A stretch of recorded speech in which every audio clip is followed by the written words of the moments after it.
August 5th. Mental hopscotch. Oh, I'm quite sure she will love it, the clerk at the bookstore said to Shining Armor as she handed him the bag. Thanks for shopping with me at Barnes & Noble, and have a nice day. Shining Armor, I do hope you used a reusable bag for that, because they are fantastic. And, oh, maybe you could get some Godiva chocolates for Cadence while you're there. I mean, they got a whole set. Ooh, maybe this is a place that has a Starbucks. Oh, I would love that. Oh, we're corporate shills for Barnes & Noble. Yeah. Not as much as I am for Books A Million! As Sunny and Sandalwood left the store, she looked down. Wasn't aware your sister read the Tomb Raider series. She's not much of a pop culture kind of person. But she's followed the adventures of Daring Do since she was first able to read. She also reads the Spellbound series and some fancy sci-fi novels here and there. Mostly they're distractions for her. Oh, you could always read A Good Witch Azula. Or you could always give her Mashal. If you say so, Sandalwood said, leaving the main portion of the mall and heading towards the parking garage. Well, since we're off, drop me off at my place before you head to your parents' place. I need to get my gear in order for tomorrow. You know, you're more than welcome to come to the party. You've known me and Katie forever, and you've met my sisters, so what's the issue? Sandalwood gave him a soft smile as he got into the car. I appreciate it, Shani. But I probably should call my parents, since they worry about me. Plus, I haven't talked to Mindy in a while, and I should give her a call just to see how she's doing. You sure? Yeah, trust me. Not really allowed to go anywhere you are, but she shrugged before she could say anything else. Now drive on and wake me up when you get to my place, okay? Sure. Sonny says he maneuvered his car out of the lark into the heavy rain. Part of him wondered what she meant by that, but she was fast asleep before he could ask, her face turned away from him. And that's that. Define Right says he took the file from Kenneth's own. As I told the others, you should feel somewhat disoriented at first, but then once you get used to your transformations, you should be able to do it with ease. Thank you, sir, Kenneth's own burst said, focusing. A second later, she turned into what they were calling their true siren form, though privately, Kenneth's own wondered if it would be siren, meaning the old mythological concept, versus siren, the appellation for their group. Either way, it wasn't her concern to deal with such trivialities. She focused up on her new form, calling out spines, scales, and other necessities of that form. If she had been wearing clothing, it would have been shredded in an instant. But fortunately, she was wearing the pre-designed armor, which immediately molded itself to her new contours. What now, sir? He pointed to the car that had been brought to the training area. Tear that apart.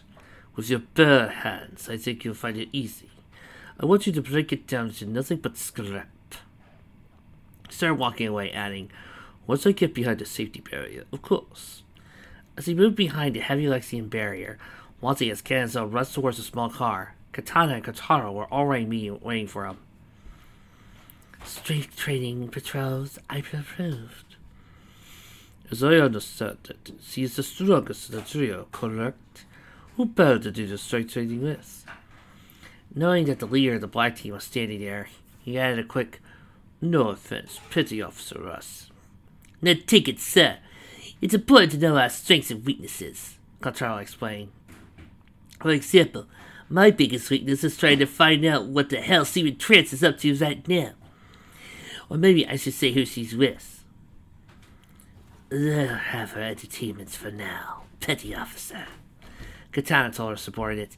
Within a few days, we'll have much more to deal with.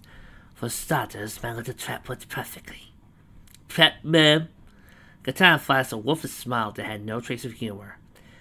Over the past few days, we have been stalked by some mercs. I know the one in charge particularly, Blackthorn, former American Army, who thinks he's a hotshot since he went independent. Gathered up a bunch of further so-called badasses, and they're coming for us. Unfortunately for them, our boltal, it was designed to ease them to us. They think they're going to take us and have their way with us. The look in her eyes changed from angry to murderous. I won't rest until they're dead and left for the buzzards. Understood? Roger that, Mim, Katara replied. Define reached to a nearby desk and handed her a manila folder. This is your next set of targets. The hurricane over the next few days will provide you plenty of opportunity to hunt down the next pair. Time is of the essence, and you have 4 targets to investigate. Kantaro opened up the folder, looking at the dossier inside. Focus, it's time. She looked back at Define and said, as soon as Seaman Burst is done with the training, we'll go into prep mode. All you take it this new gear will let us maneuver through the storm easily. It was designed to handle a number of situations. It was a cat your other forms should be able to. I want 2 of them captured, and as for the others, liquidate them to cover your trails. Understood, sir! She gave both Katana and him a salute before wandering off. No, he said to Katana, I have something else to happen to you. Something I've had hidden from all your troops, as well as you. Katana's eyes narrowed. That was not part of our agreement. Which is what I am telling you now, he said, giving her a smile. The time will soon come when we need that peace, and it will be one of the keys to our victory. Before she could react, he took her hand, and the blinding flash cleared. Katana blinked away to shock to find she was in an entirely new location that could be described as cavernous. The area, about the size of a football field that the Siren's lair was supposed to be in terms of land, looked like it could be a giant movie studio designed to mimic ancient Rome or Greece. Broken columns and shattered buildings seemed to lay everywhere. Countless objects of what seemed to be ancient provenance were there as well, and the center of it all, carved into marble flooring, was a massive magic circle, filled with more runes and sigils than the Siren captain could hope to comprehend, all leading towards a black marble obelisk, veined with silver and gold, and with streets embedded into it. In turn, the obelisk had an engraved gully leading down towards the magic circle, a blood channel. What do you think? Define asked her. Ostentatious, Katana replied evenly. Maybe if I was filming a movie about ancient Rome or Atlantis, this would be great. But we're spending a lot of time and money to ensure our plans succeed. And you had a movie set built? Not a movie set, he told her, an ovary. Many of these objects you see are from museums from around the world. After all, you weren't the only organization I had doing contract work for me. I spent a pretty penny acquiring these objects. He walked over to a face on a pedestal. For example, this vase has been missing from the Museo del Prado for 6 years now. It's never been on display, so they'll never admit to its absence. Likewise, that one over there, he said, pointing to a column standing by itself. That was stolen from the Brentwood in Los Angeles a year ago. Again, from the warehouses, so they won't admit to it. All of these are picked from the foreign annals of the world, and all of it will be a dagger in the prospective box, put there by us. Alright, that's all well and nice, but what's it supposed to do? It's a welcoming gift for our summons. You see, with all the blood we captured, we're going to call forth a great demon to serve us, and the priceless artifacts will serve as its treasure. After all, you don't just summon demons without having something to bargain with. And the Plymouth? That's for the blood of the last virgin to flow into the circle. My final addition to the whole scenario. Not only someone pure, but meant to teach a lesson as well. He grinned, and there was malicious glee in Erectus as he snapped his fingers, and a card appeared in it. Card 16, Katana noticed. The tower. Yes, the card that means the destruction of everything. The old order, the world as we know it, and a starting point for where new things rise. Our empire eternal, Divine told her. It all begins with the end of this precious little lamb. He flipped the card around, revealing a photograph on the other side one of a teenage girl. Yes. It all ends with the sacrificial slaughter of my cousin's precious daughter. The child she bore after rutting with someone unworthy. It all ends. He turned as the cart immediately caught on fire and threw it to the ground to burn. The flames rising to consume the face of the girl with the red and gold locks of hair. With the death of my cousin's most precious treasure, her daughter, Sunset Shiba. Welp. You heard the man, boys. There's only one way you could possibly save the world. And it all requires on you having a fun time with that hot, sexy girl. Now get to it, you boys! And Trixie's loading up her taser.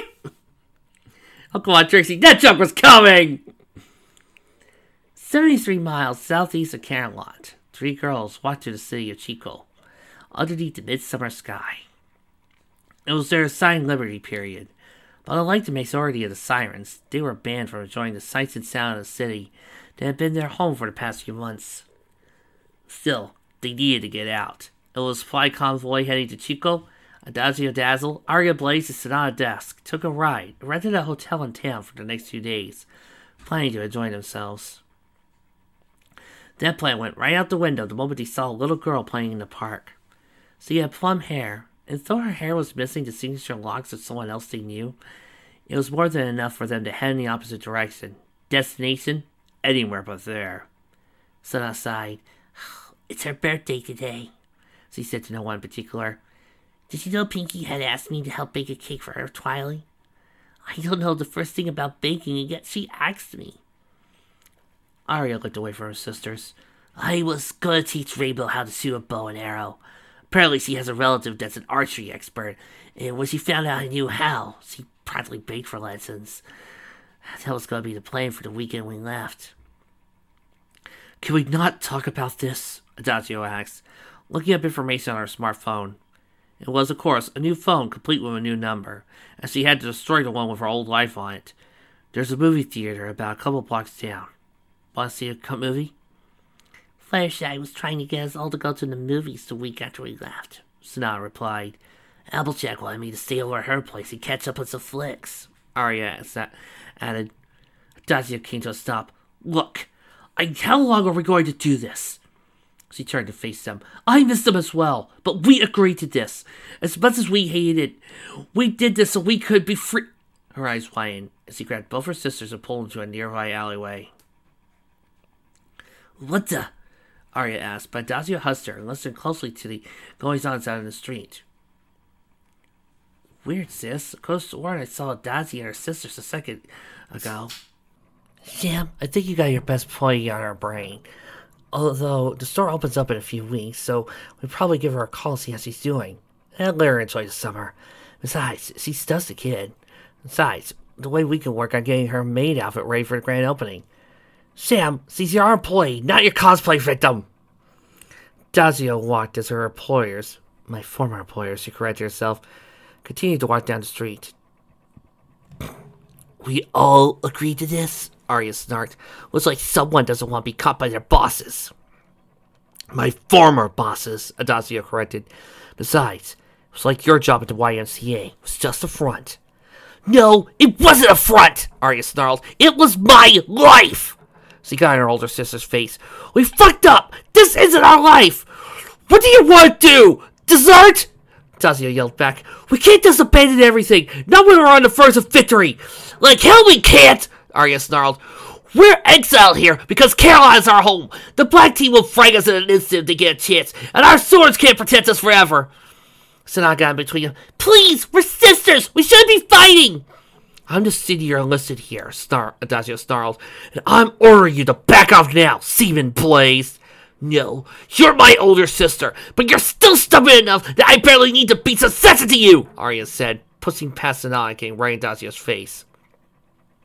This isn't the life our swords wanted for us. Don't you understand that? A few days ago, this wasn't the life you wanted either. What the hell's wrong with you? Do you even know what I'm doing to protect you both? Adagio screamed. Do you? What? Adagio collapsed on the ground, spent by the dumpster. You stupid idiot. All this time you haven't even noticed. Asana stepped around Aria again and looked at her eldest sister. Daddy, what's wrong? Adagio looked away from her sisters, because it was hard to face them now. I guess since you don't have command authority, you wouldn't know. She sighed. Because our extended time in Carolot, we're considered suspect. There's someone from Intel watching us right now, because we're a security risk. What? Sonata asked. She sighed again.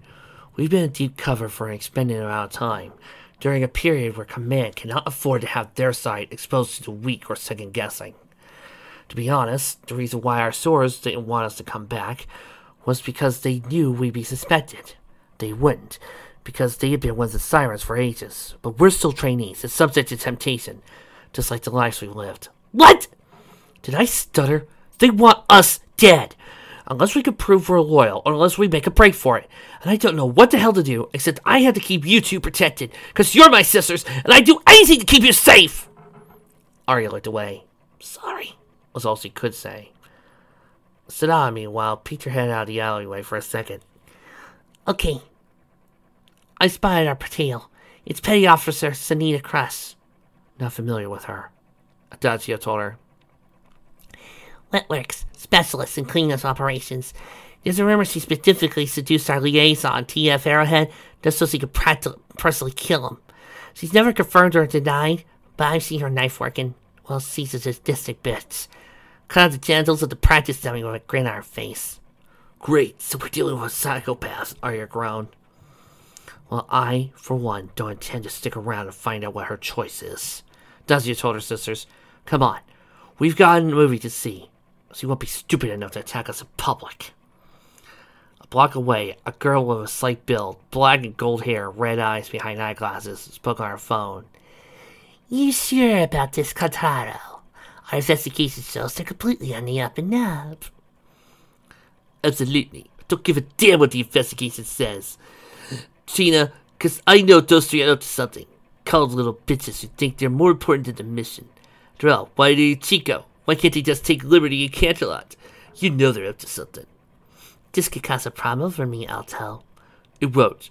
I'll go to bat for you directly with the old man. Don't worry. You scratch my back, I'll scratch yours. Deal, then. A cruel smile came across her face. I never liked that bitch Dusky anyway. Meanwhile, back with Pinks. Sorry I'm late, Pinky said to Sunset. Her hair was uncharacteristically straight, and she was dressed in a sweatshirt and slacks. Never saying something was up. Pinky, you okay? Sunset asked her, ushering her in. Yes, the message on Pinky is making me feel blah, the cheerleader told her friend in a soft voice. I'll be fine, really. Besides, I want to be here for Twilight. Listen, if you need to lie down or anything, I am not a child to be called, Sunset. Pinky said in tones tinged with a barest hint of anger. Furthermore, Pinky hadn't called her by her full name in ages. Pinky, are you sure you're okay? Pinky flinched. Yeah, sorry, just mid-sleep, you know? She leaned forward and hugged her. I'll be okay, but maybe I do need to take a nap. Sure, you can use my room, come on. Lyra looked at the others. Is it just me, or is Pinky looking a little ragged? Don't worry about it, Rainbow told her. She's just having a bad day, I guess. She had a medical appointment earlier. I hope she's okay, Bonbon said. Don't worry, she'll be fine. Me and Pinks are tight, so I know these things, Rainbow assured her. Meanwhile, standing where they were, Rarity, Fluttershy, and Applejack looked at each other. You don't think? Fluttershy asked. Nah, I think she would have told us if that was the case, Applejack said. Don't be so sure, Rarity warned him. She didn't tell anyone, save for me last time. The only reason she told you was because the rest of us weren't on speaking terms back then, and you just happened to run into her, Fluttershy recalled. To be honest, in no offense, of course, I'm surprised you didn't talk about it. I'm not one for gossip, Rarity huffed, and I certainly do not gossip about my friends, even we're having difficulties at the time. Yeah, well, you know, Applejack said sincerely while Fluttershy nodded. As Sunset came downstairs, Rarity added, Is she okay, Sunset? She's not her usual self, but she said it's due to the medicine. She's lying down on my bed for a bit, and I'll go check on her just before Twilight and Tavi get home. Do you mind if I go check on her? Rarity said. Sure, you know where my room is. Sunset said with a hand smile. In the meantime, I think I need to get started on working on the pastries I was making for the party. AJ, can you give me a hand? Certainly, Sugar Cube, her friend said, falling into her kitchen. Meanwhile, Rarity went out to Sunset's room. She knocked on the door. Pinky, darling, are you okay? Come in, came the sorrowful tone on the other side. Rarity opened the door and sat down, looking at Pinky. Pinky, dear, are you okay? No, I'm not, she said as she sat up. I don't want to talk about it. Not even to me. She sighed. You hate me. Rarity turned to her friend. Even when we are all mad at each other because of what Sunset did, I could never hate you, dear. You're one of my closest friends. Good, Piggy mourned, because I remember just how much I hate myself. Down in the kitchen, Sunset looked at Applejack, trying to figure out the best way to add something delicate while preparing the pastry shells. Did I do something to Pinky? She's been hinting around it for the past few days. Applejack sighed. Like, you haven't been playing a taste of sugar cream. She's been hinting around it about it for the past few months. Sunset blunched, and Applejack tried to give her a comforting smile. Don't think about it right now. You won't be happy for Twilight's sake, and what you did to Pinky was long ago. What did I do, AJ? Sunset asked. Pinky's my friend, and I want to make it right. Applejack was silent for a long time. Before she said, I gotta tell you, it's not my place to say, truthfully, and don't go asking the others. Only me and Rarity know the full story. And saying something's only gonna make it worse. Worse? You mean like worse than Pinky hates me worse? The blonde sighed. She doesn't hate you. You know that. And even if she did, you know we forgave you for all the things you already did. Plus, Applejack caught herself before she could see anything further. You're not gonna tell me, Sunset stated.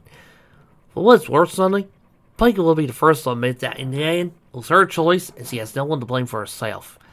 But if I have to get this in an analogy, so I posted someone out towards a cliff, but it's their choice to jump. That's not a very comforting analogy. Sorry. Applejack was silent for a few moments while they prepped the shells. Then looked at her friend intently. I want you to promise me you'll let Pinky tell you when she decides to. And especially no pestering her tonight. Sunset opened the oven, but it didn't mean she wasn't listening. AJ? I'll be it, silly. Fine, Sunset said as he took the trays from her friend, slipped it in the mailbox. Only because I bent over with my head in the oven and my ass sticking out. She groaned. Applejack laughed. Well, fairness, it is an ass. AJ, don't make me come out of this oven and strangle you with a piping bag. I got a distant laugh from her friend, which magnified as Sunset banged her head on the edge of the stove as she stepped back up. Fine, I'm maimed. Satisfied? I'll sugar cube, I don't mind nothing about that. You know that. But I do want that brown salvia. Fine. But that won't stop me from worrying about her or feeling guilty, you know. I know. Frankly, it's the fact that you do shows you how much you taste, Sonny. Meanwhile, you want me to pick up how many? Knightley asked. Don't worry, hon. I'll make the order myself. Velvet said on the other end of the line. Besides, while the girls trying out the kitchen, we don't have anywhere to make dinner, so pizza's the best option. But 15 pizzas? What, are we feeding the whole neighborhood? We're going to have about 20 people in the house. Yes, and half of them are female. Given that the average female diets, that should be, what, 1, maybe 2 slices to cover everyone? He joked. You're lucky I love you, or else I put you on the couch. You mean you're lucky? I radiate enough heat for you to keep warm at night. Well, that too, Velvet laughed. Fine, I'll pick them up on the home phone office. Anything else I should know? That our little girls are growing up, and it's only a decade or so more before Spike goes off to college. I'm not sure I'm ready for empty nest love. One adoptee at a time, Phil. We just expanded the company at our niece. We keep batting onto the house and we're going to hit zoning regulations. I'm serious, hon. I know you are. But let's adopt Sunny first and see how things go for 10 years from now. By that point, Shining and Katie may have children of their own, and our girls might find loves of their own to settle down with. Speaking of which, I think I hear Kane's calling for me, so I had to deal with whatever's on fire. I'll see you when I get home, love. Sure. Love you too. Bye. He held up the phone and looked around his desk. Then saw a picture of his family. Tiki and Sunset's birthday party. There they stood together. Himself, Velvet, his 2 sons, a future daughter-in-law, and 2 daughters as well as a niece who was practically a third. To say he had a charmed life was just an understatement in his opinion. Just days to go, and I'll have a second daughter. He looked at his reflection in the mirror, showing him miles of age. Even still, he was able to have a family, he did, because he was able to keep up with his spitfire of a wife. Well, that, and in fact, Tia stood me up because she was too drunk. He chuckled inwardly. It was the best date he had ever been stood up for in his life. If I have to do it all over again. At least I asked out Velvet directly. He mused before going back typing his report. Meanwhile, hey, Spike, Featherweight asked. You sure you're not going to your sister's birthday party? Spike rolled his eyes. Remember what happened at the party back in February? Basically, that happens. Sorry, man. I feel for you. Well, we're welcome to crash here for the night. My parents are out of town, so it's just my sister, and she's a pushover. Yeah, cool. But when she gets a game time in, Spike asked. On it. The airboy chirped, racing towards his game console. Meanwhile, back with Katie. That was an absolutely devious plan to get Spike to stay at his friend's place, Sonny. Kane told the fired-hair girl. I may just insist you to pursue a career in law. Sunset blushed. I'll think about it. So he was about to say more when she felt the pressure of someone coming from behind. Just lasted for a second until she lost her balance, pitched forward across the cane, sending all three to the floor. Wow, human dominoes, Rainbow joked. That or a sexual position. Finish that sentence, and I will tell the entire soccer team that you secretly play chess and backgammon, a delicate voice warned. Really? Applejack asked. I did not know that. Where's Rainbow gaped. You wouldn't. I most certainly would, if you continued to make such cross comments. But I thought a lady doesn't gossip about her friends, Rainbow countered. A lady most certainly does not, Rarity began, before giving the athlete a wolfish smile. But the lady should always know when a bit of delicate pressure should be applied. You mean blackmail. And that is by any other name. Sending this away from them, Bonbon squeezed Lyra's hand. Don't get any ideas, sweet stuff. You're all mine. Lyra blinked. Don't we need more than 2 people to play Dogpile? Both Lyra and Tracy mastered synchronized facepalming for a moment. Sort of went after the one with the brains, Bonbon muttered. Sorry, Bunny. You know I don't swing that way, Tracy joked. Vic, can I just say, I love that you're giving my boss so much screen time. Trixie is loving it! You sure? I'd be willing to trade in last year's model, she said, hugging its at Lyra. Tracy mocked thought about it for a second. Pretty sure, she answered. Both girls laughed. It was then Lyra realized something was up. Did I miss something?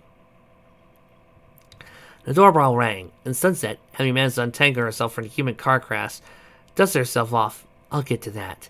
No, dear, I'll get it, Rarity, close to the door, commented.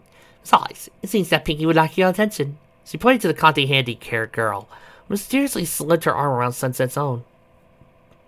Come on, talk, Pinky said, but before Sunset could set, the oven timer went off. We can go check on the cream puffs, Pinky did, dragging her along. Sweetheart, no.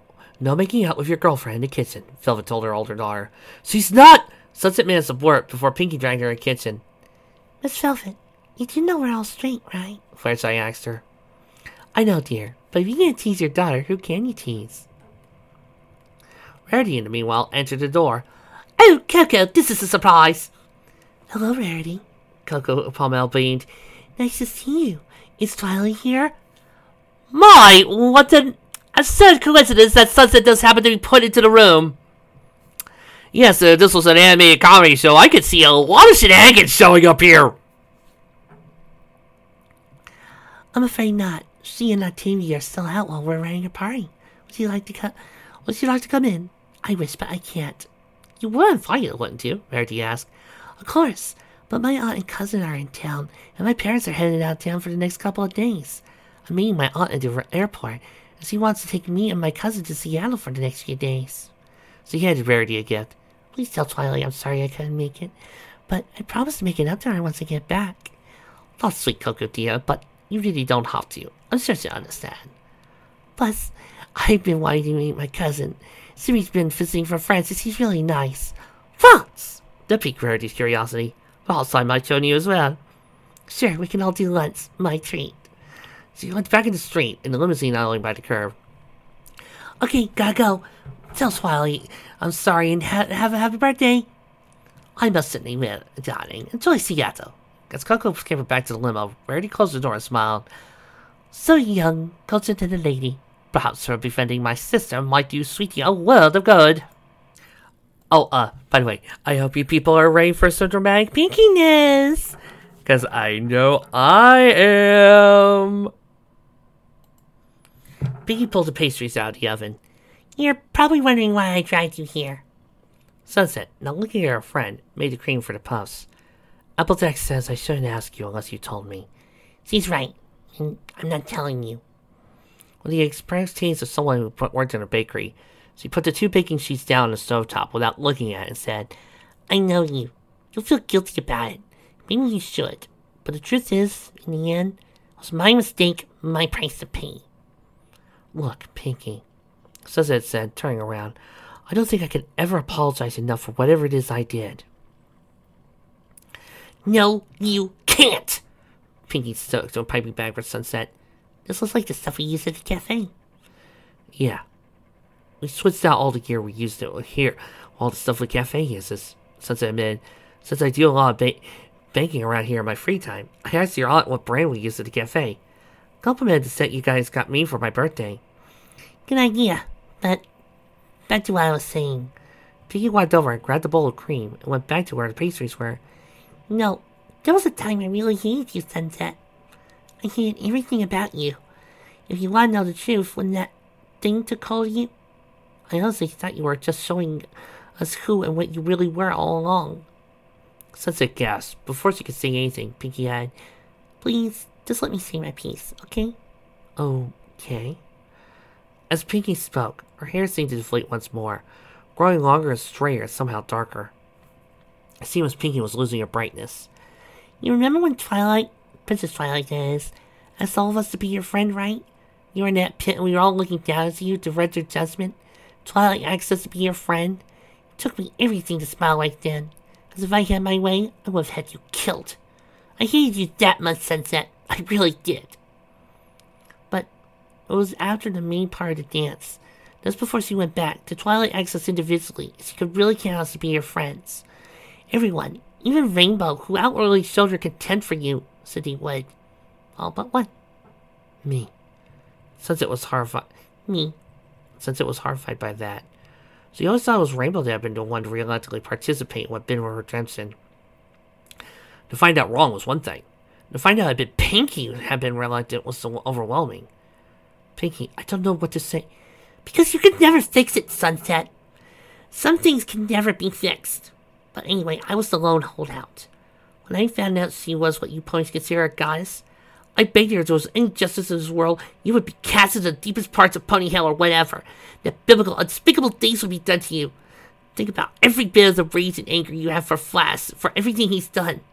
I don't think it would equal how I felt. If I had been pushed far enough that night, given a chance, probably would gleefully execute you for that night, personally.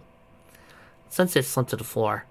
This was not Pinky, not the girl she knew, not her friend. Not even Gilda wasn't this restrained in her hatred.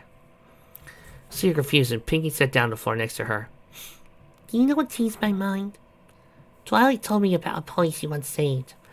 A monster, probably even worse than you. And was defeated, was revealed nothing more than a pony who made a catastrophic mistake. That the pony caused pain 1,000,000 times over and had even taken lives. But in the end couldn't even fathom what she had done wrong. In many ways, like a child who had been given a gun, he instantly points at someone and pulls the trigger, because he doesn't know what the consequences will be. Pinky looked at the floor as she said, It was then I agreed to give you a chance. Not for you, for Twilight. Because she said that when you were out on the right path, you would probably do something that would make everything worth it in the end. For the longest time I didn't believe. I kept that fake smile up. The time I referred to you as the worst thing, not the worst person, I was on the right that day and couldn't hold it in. Then why? Pinky ignored her, continuing. But the job offer that I went to my aunt and uncle for, that was sincere. Because I wanted to believe. Because I wanted to see what an innocent child finally showed the right path could do. Pinky looked up and was crying. Today, I had to go in for a refill for my lithium acid. Even though I was cured of that neurological disease I had when I was a child, I'll need lithium for my bipolar disorder for the rest of my life. It's manageable, and I should have told you that sooner. It's my fault, and I'm sorry. But when I was there at the doctor's office, I had a reminder of something else. That part I won't tell you about, and it tore me apart. I almost didn't come today, but I did because I didn't want to disappoint my friends. Which I'm guessing is everyone but me, Sunset said in a soft voice. That Pinky leaned forward and hugged Sunset as hard as she could. No, that includes you. I saw what you did to stop the club. You did something nobody else could do. When nobody else could stop them, you used the same force and power you did to commit evil, and used it for the sign of angels, bringing righteous rays against your foes. worrying, phrasing that was things Sunset had never heard her friend say before. She realized she would have to greatly reassess the happy-go-lucky cheerleader. Twilight was right about you, and I realized why you're your mother's daughter. Sunset could feel the wetness of Pinky's tears against her hair. And I'm talking about your adopted family and the letter that Twilight sent me last month. The one you brought to work for me. She revealed something I suspected all along. Pinky pulled away and Sunset asked, You weren't Princess Celestia's student, were you? You're her daughter, aren't you? Sunset didn't know how to answer to that. Pinky smiled despite the tears. That's why you were always semi-behaved around Miss Celestia, isn't it? Because he says like your real mother. Believe me, I know. And mostly I feel like Auntie Cup's more my mother than my actual mother. I do understand that. Tears started to fill up Sunset's eyes. You're changing the subject. Please tell me what I did, what I could do to make it up to you. You can't. It's too late. And I stopped hating you a long time ago, Sunny. You're one of my best friends. How can I hate someone I love so much? Pinky flashed a smile again, seemed to brighten, returning to normal. I don't know why you wanted to be adopted by your family here, but I think you should tell them the truth about who and what you are. You are a daughter of a princess. You are a princess yourself, and you owe it to your mother, both real and the Polly, to be honest with them. Since his emotions were a mess regarding that, he'd been pushed further now. Pinky hugged again. We really are friends, Sunny. You care about as much as I do, you'll tell the truth. So he pulled back, and a very Twilight Sparkle-esque manner squatted. This above all, don't thy own self be true. Pinky tried. I do read, you know. So you never tell me what I did? No, it's my cross to bear, Sunny. Think of it as penance for not believing in you initially. There was a knock on the door, and Velvet poked her head in. Taffy just called a few minutes ago. They'll be here in 10 minutes. She saw both girls on the ground and asked, Dare I ask what happened? Before Sunset could say anything, Pinky grinned and chirped, She says she's marrying me! Don't make Mrs. Velvet! I'll make an honest woman out of your daughter! Velvet merely shook her head, chuckled, and left the two to their own devices. Great. Now everyone's gonna think I'm gay. Do me a favor. Don't borrow any books for Compass Rose, okay? Why? Just trust me on this, Sunny.